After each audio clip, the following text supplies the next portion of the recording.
Bonjour my friends, I'm Frankie and welcome to Club Foodie. I've never been too much of a fast food fan. I've always enjoyed making my own. But on rare occasions, I do try some. There's a drink that originated in Los Angeles, California, and I have to say, I had it almost every time I was walking or driving by their stand. As I mentioned earlier, I like to make my own, so here's my version of it. In today's episode, I'll show you my take on Orange Julius. This beverage is a treat, or perhaps a dessert. Either or. Anyway, it's creamy, velvety, and the taste is just fabulous. It's a great recipe to have, especially when summer is approaching. So my friends, let's get cooking. To me, if you want the real deal, use fresh oranges over concentrated frozen orange juice. Takes a little bit more time, but it's so worth it. So we'll juice a couple oranges. I'm using tangerines here, but if you prefer another kind, then go ahead and use it.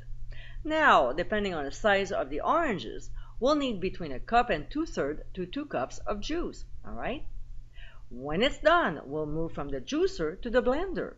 So we'll pour our fresh squeezed orange juice, and to this we'll add heavy cream. That's right, you've heard me. Also, 2 pasteurized egg yolks. Now do me a favor, when you use raw eggs, do your due diligence. Very soon I'll have a video for you on the pasteurization process.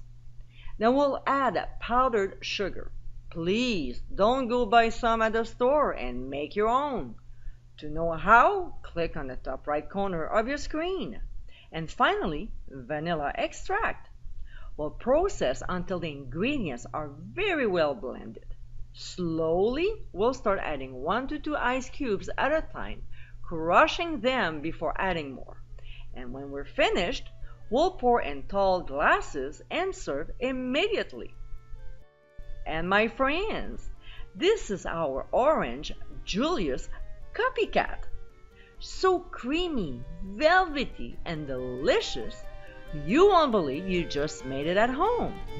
It's that good. It's such an amazing treat. So next time you have a craving for an Orange Julius, here's the perfect recipe. I hope you give it a try soon, and be sure to visit clubfoodie.com for ingredient amounts and more info. Until next time, my friends, bon appétit!